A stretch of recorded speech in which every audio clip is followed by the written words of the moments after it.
less than a year into our marriage, both in our mid-20s. She gets concert tickets for Christmas, and I assume I'll be going with her. But nope, she wants to take a guy from work who's supposedly a huge fan of the band. She even tells me he's not straight. I'm upset, but I don't want to start a fight about it, so I hold back.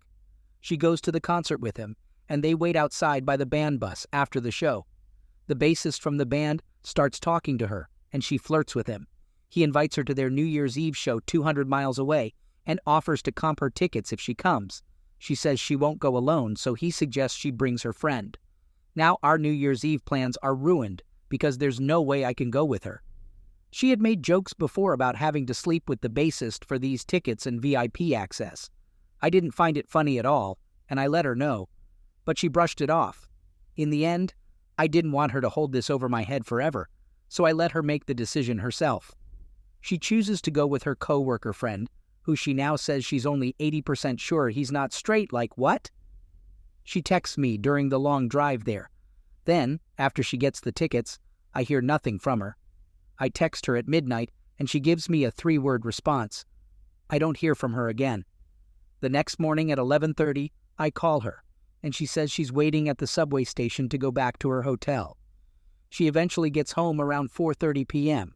When I ask her how it went, she says they partied all night, and she took prescription pills and drank a lot. She's upset that she paid for a hotel, but only slept in it for 2 hours. I'm confused and ask how that's possible when she was at the subway at 11:30 a.m. She admits that she didn't use the hotel room at all, and claims she must have slept in the band suite. Like, what? She blames her amnesia on a hangover. So let me tell you what happened the other day. I see my wife after a day or so, and I notice something different. She shaved her private area. I ask her when she did it, and she tells me it was on Friday. Now, here's the surprising part. She never really shaves down there, except as a special treat for me. Later, she leaves for work, and I happen to come across a pack of Summer's Eve feminine wipes in her overnight bag. Now here's the kicker. I've always had this secret feeling that she might have an odor issue, but she's never taken any action about it for my sake. And those wipes were brand new. So I can't help but wonder why she had them. Now, I'm left with all these thoughts in my head. Could she be cheating on me? And if she is it with the bassist or that guy from her work? Should I talk to her about this and confront her? I'm just not sure what to make of all this. Okay, let me clear things up a bit. She received the concert tickets as a Christmas present, but the actual concert didn't happen on Christmas Day. The first concert took place on December 30th, and the second one on December 31st. I don't want her stumbling upon this conversation, so I won't mention the band's name. Just know it's neither Nickelback nor Fish. She'll be back home soon, and I could use some good luck here. Update. Okay, so here's what happened recently. The bassist guy texted my wife last week and invited her to a concert 100 miles away on a weeknight. She wanted to go alone. I brought up what happened on New Year's Eve, and then she got really upset and stopped talking to me for 3 whole days. During the weekend, I was away on a business trip, but I kept in touch with her every day. When I got back, we spent Valentine's Day together. Now here's where things got weird. I was browsing Reddit yesterday and noticed I had a message, orangered. When I clicked on it, I realized that my wife was still logged in on my computer. I knew she used her account for Gone Wild, which I was okay with and supported. But what I didn't expect was that she was sending photos to other guys via private messages. As I kept reading, one guy asked her, "What's the wildest thing you've ever done?" And there it was.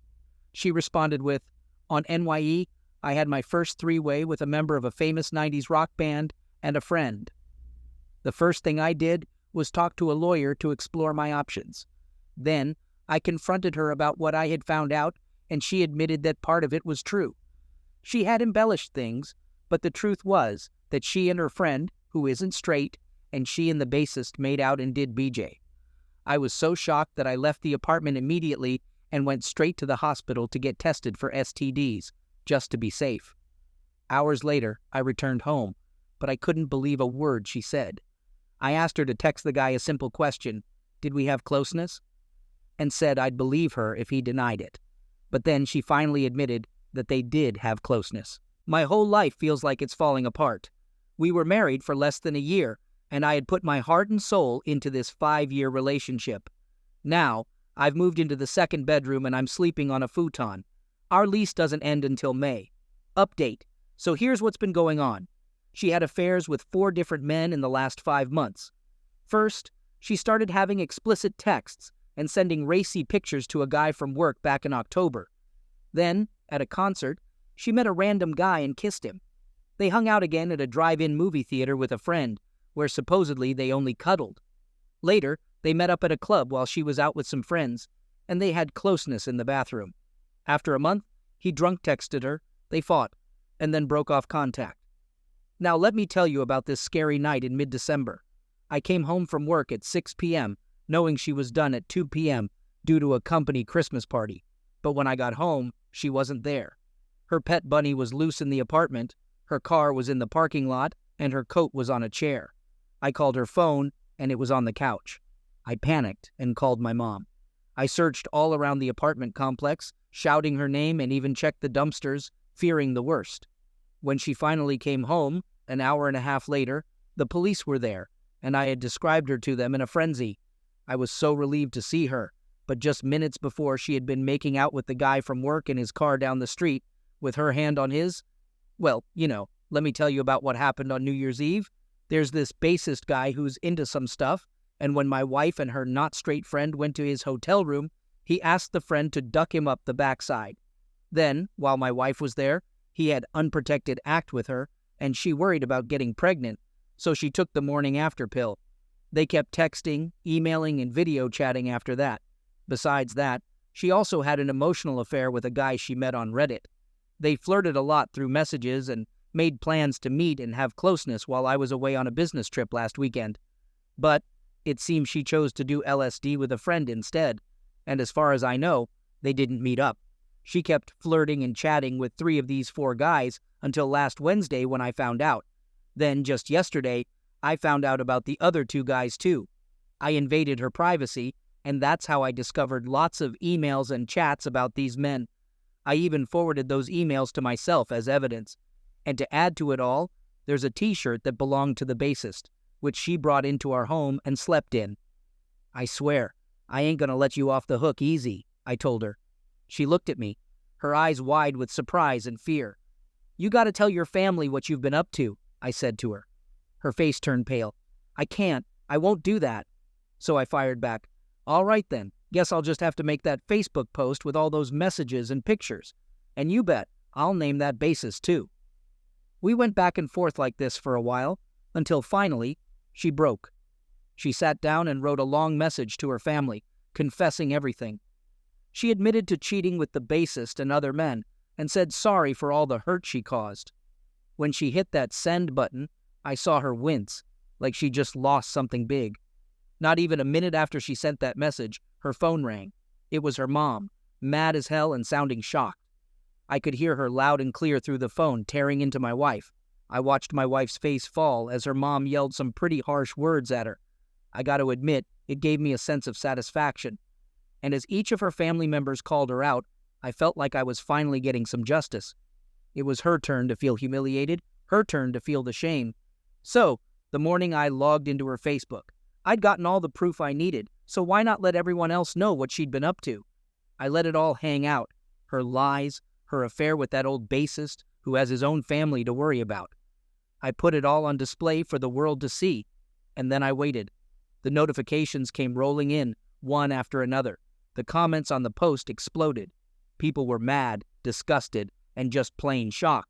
They couldn't believe my wife had done something like this, especially with a guy who had his own wife and kids and was old enough to be her dad. My wife was still sleeping while all this went down. I was upstairs in our bedroom when I heard a scream from downstairs. It was time. I ran down to find my wife staring at her laptop, looking like she'd seen a ghost. She'd finally seen the Facebook post. Her face said it all.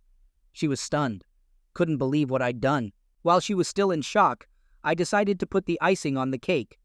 I went upstairs, grabbed all her stuff, and chucked it out onto the front lawn. I wanted her out of my life and out of my house.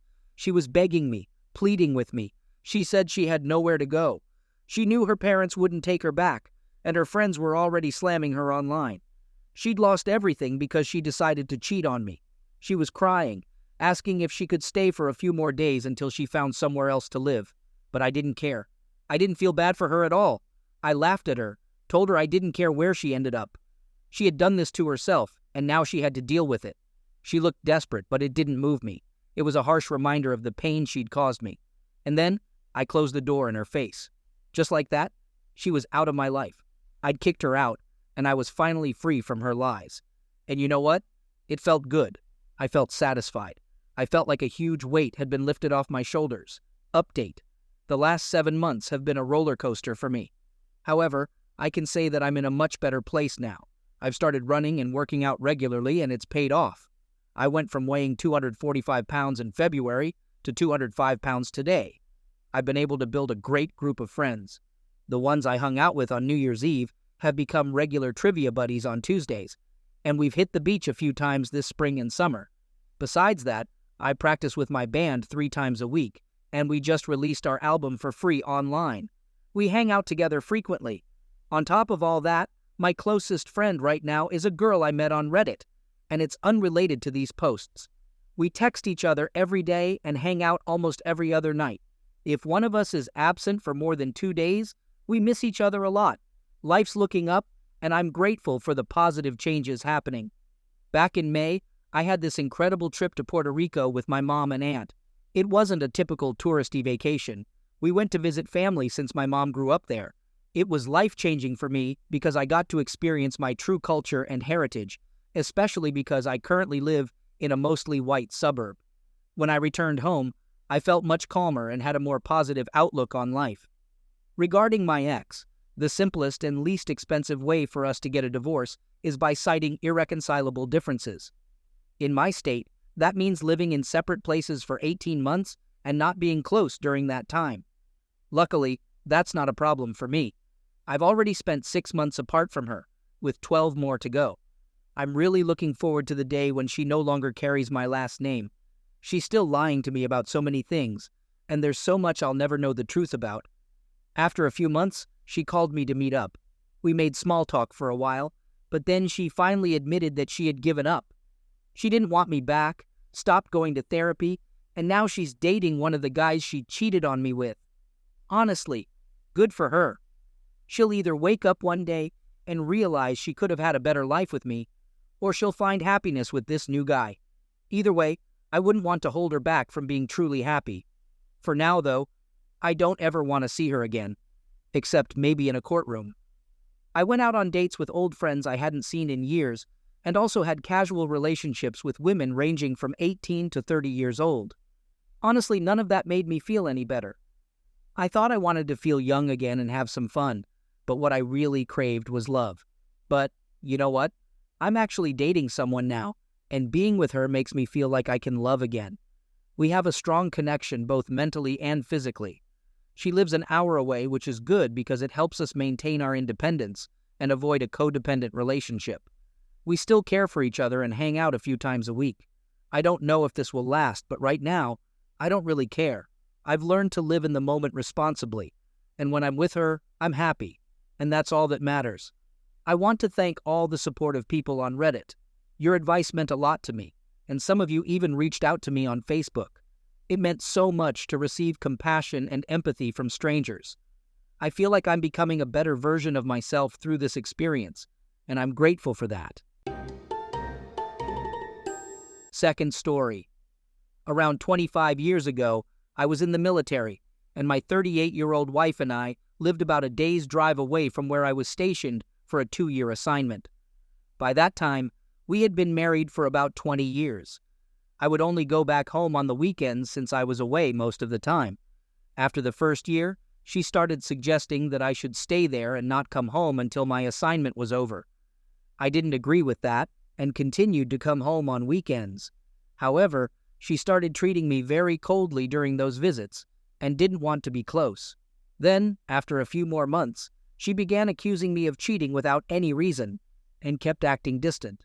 When my remote assignment was over, I received orders for a 3-year overseas assignment.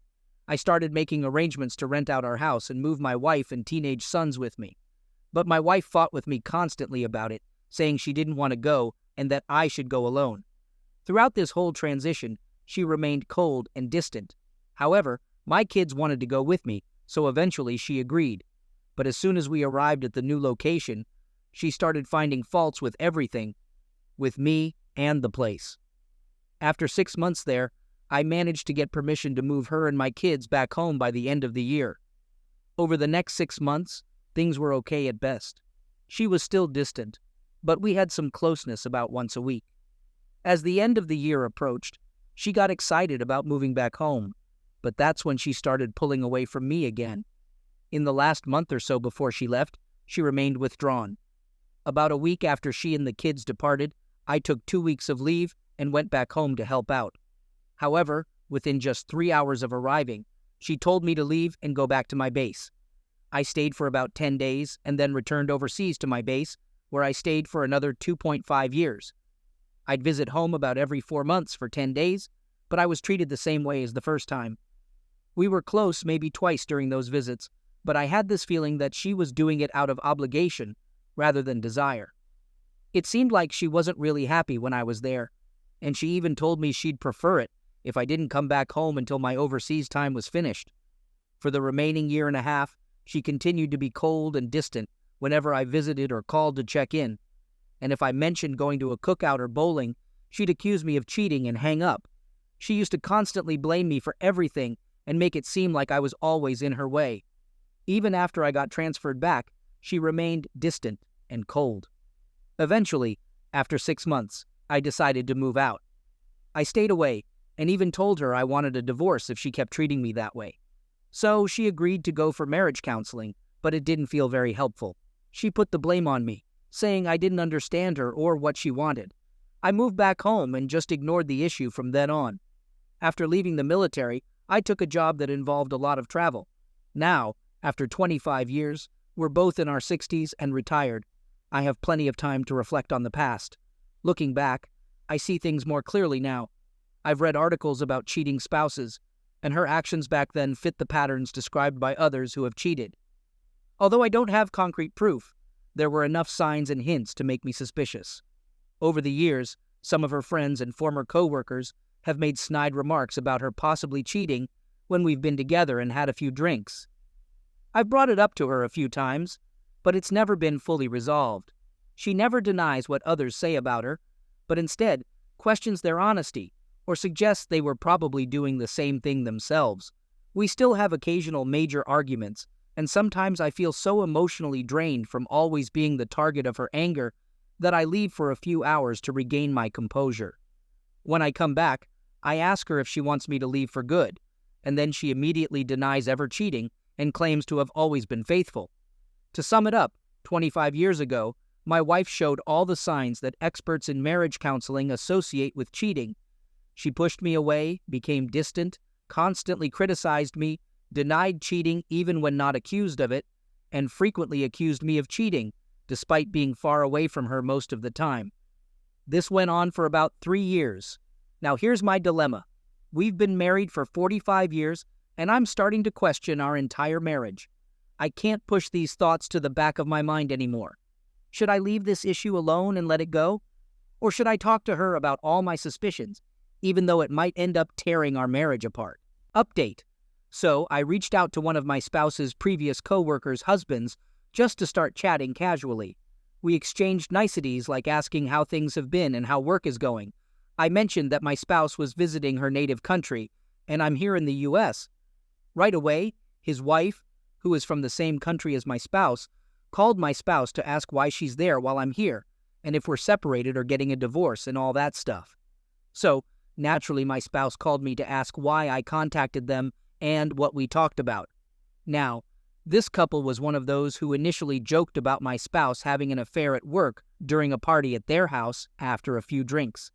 They were also one of the couples I mentioned earlier who made snide remarks about her possibly cheating. It's been about a week since I reached out to them, and suddenly my spouse has been acting all sweet and affectionate. If I don't respond to her text quickly, she starts asking if something is wrong, or if I'm upset about something. My gut feeling is that maybe that couple actually knows something, and my spouse got spooked when she heard I contacted the husband. I just get this vibe from her that she's scared, guilty, and apprehensive whenever we talk or video chat. Even her texts seem to have that tone.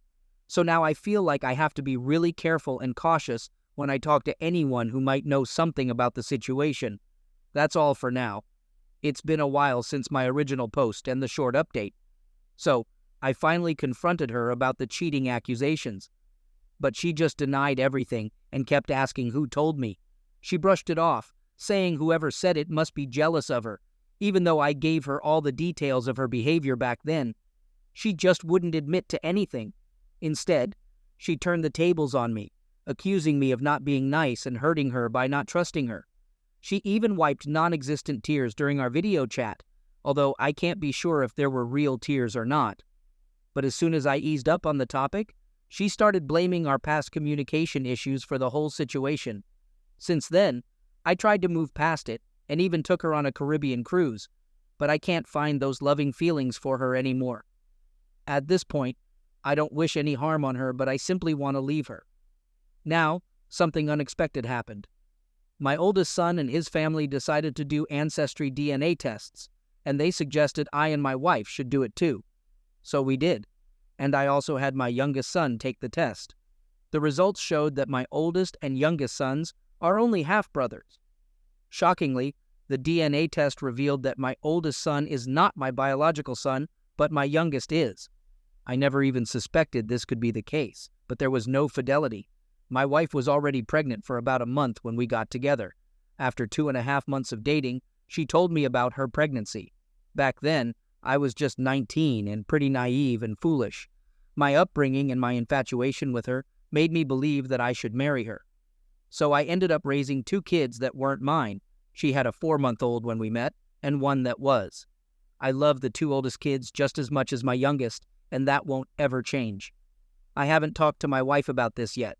First, I need to discuss it with my oldest son, and then all 3 of them. I'll have to tell them that I'm divorcing their mother. The 2 oldest kids will have to ask her about who their biological fathers are because I have no idea. After that, I'll have a video chat with her and tell her everything in my plans to file for divorce.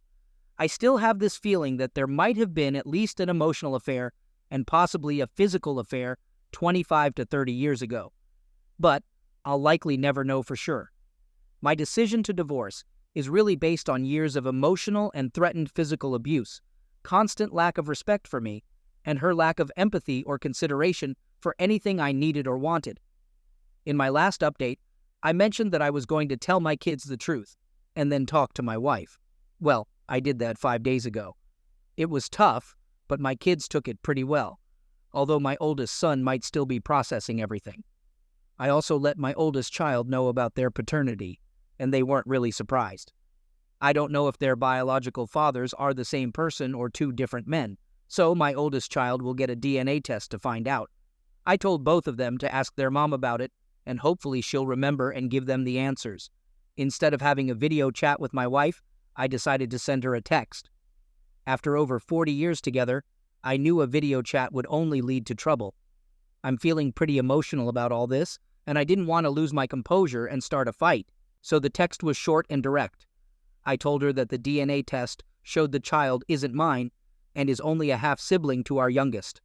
I made it clear that I won't accept being lied to for all these years, and I stated that our marriage is over and I'm filing for divorce. She replied shortly after my text, but I didn't respond to any of her messages. At first, she claimed it was a misunderstanding and that she didn't realize she was lying. Then she blamed our problems on bad communication between us.